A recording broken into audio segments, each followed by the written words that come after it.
Hey there YouTube, the Flying Leecher Brothers here, and today I'm going to be showing you guys my Infernoid deck.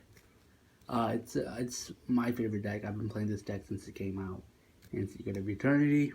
I'm really looking forward to see how this deck goes against, these Kong decks, these Great Old decks, these Mega Spectre decks, these Side Frames, these Cosmos. Really excited, and I'm so excited that, Qliphorts are gone, because this deck hates Qliphorts. And I'm pretty excited that should also be on. Burning Abyss not so relevant anymore. Yeah, I've been playing this deck since it came out. Really enjoyed the deck. I know that this deck's biggest weakness, this deck's biggest adversary, is probably Cosmos, because Cosmos is so explosive. So is this deck, but Cosmos, they just have the OTK potential. And this deck is really soft when it comes to getting run over, because we don't play any back rows, we don't play any hand traps, so, yeah. This deck does lose to Cosmos, like, I'm gonna say 70% of the time, in my opinion. So, I do side a lot for Cosmos, but I'm not gonna get into the side deck just because, the format is just starting, so I don't really know how to side against them yet, but we'll see. Let's go ahead and get on with the profile. Anyways, one unknown coup and one Deviati. We all know what they do. They do the opposite from each other. Although Deviati is a little bit better because it pops spells and traps. That means it pops pendulum zones. In the future, I might be bumping Deviati to 2, but we'll see. So as of right now, I'm playing one of each. Then, 3 Odontos. When a Dontel attacks and sends the monster into the graveyard, it can attack again. Really good against everything else except pendulums. And it also has the ability to banish card during the player's turn. So, from the grave, I mean, a banish card from any player's grave during either player's turn. So it's really good. It's probably gonna be the Infernoid that you bring out the most, in my opinion. However, again, it's not so good against pendulums. However, everything else it excels in. This guy's a beast, though. Sitimus is a beast. He's a monster with 2600 attack. And right now, it's better than the Dontel, just because it can attack and banish 1 card at the end of the battle phase. He doesn't even have to send him to the grave. If he attacks a monster in defense and doesn't kill it, for example, Shikanaga, he can still banish something, really good. And it banishes pendulum zones too, which is why I like him a little bit more than Anton does. However, this guy is also really good. He destroys a spell or trap. He only requires 1 Infernoid to be summoned, and he's a level 4. That means he opens up a lot of plays. He opens up a lot of synchro plays. He opens up XC plays. And he's 1800, so he's really reliable. I love using this guy. If I could play 4 of them, I would probably play 4 of them. But I love him. Naturia, probably one of my favorites. However, still playing 3 of these. Hammerdick, although not as good as Antra or even Pachulia. It's still nice to have that option to pop 1 card. It's good against everything else except Pendulums and Cosmos. Just stay away from those cards. Just don't pop anything, especially Cosmos.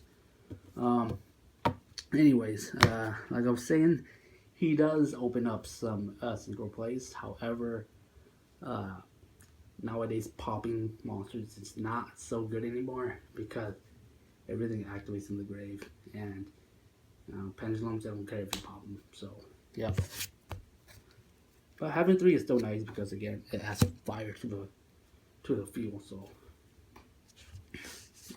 next card, 3 Antra. It bounces 1 face-up card back from your opponent's flat side. Although it doesn't start single plays like Armadic and Pachulia, it does have that 2k booty, so kind of hard to run over. Most of the time, he's just sitting out there, doing this thing, just returning cards.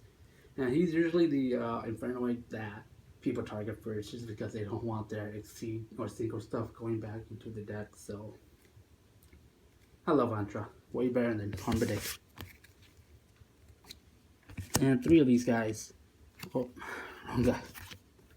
3 of these guys, we know what they do.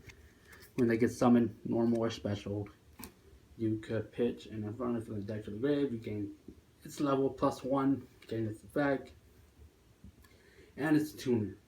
So it could open up so many fun plays and so many dangerous plays. Going into Omega is so easy with this, especially if you open up with a Decatron and say an Harmadic. You know, normally Harmadic or normally Decatrons, then pitch up a Julia and special summon the Harmadic, use both of their effects, then bam, go into Omega. So good. However, I haven't found all the combos with Decatrons yet. It's still really, really good. One for Myas. I'm still playing for Myas. I know that a lot of people don't like this card, but I do. I still like that option of just sending one set card back to the deck. I know that your dolls are gone, but again, just having that option is nice. And for the non-Inferno monsters, pretty standard. 1 Layla, 2 Raidens. Your opponent is never gonna call out level 4 when you're reasoning. So bringing out these guys is awesome. If you go into Raiden just mills 2, Layla pops a spell, a trap. Really good.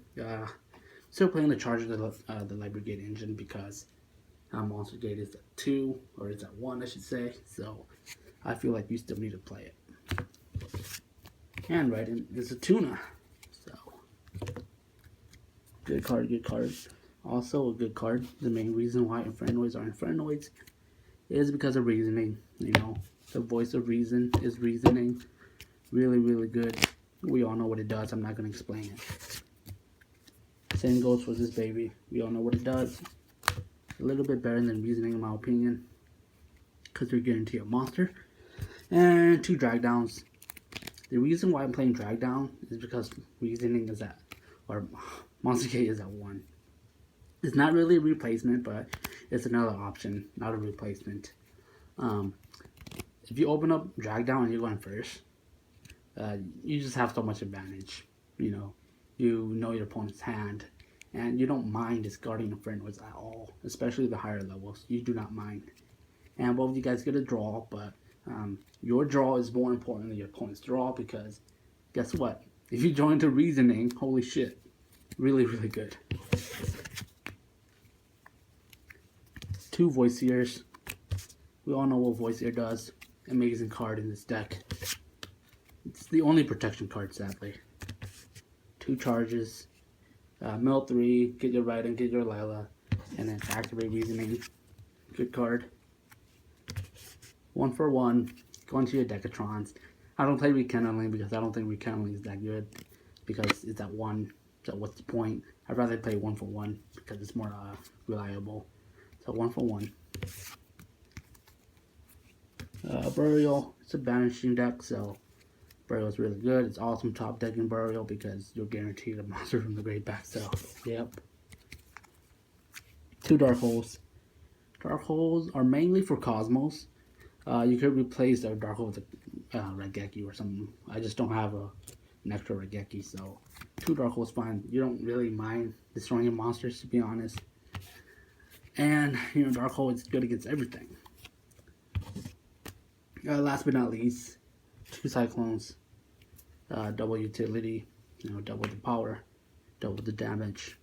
You know what it does. So that's my Inferno deck profile. If you guys have any suggestions, just let me know.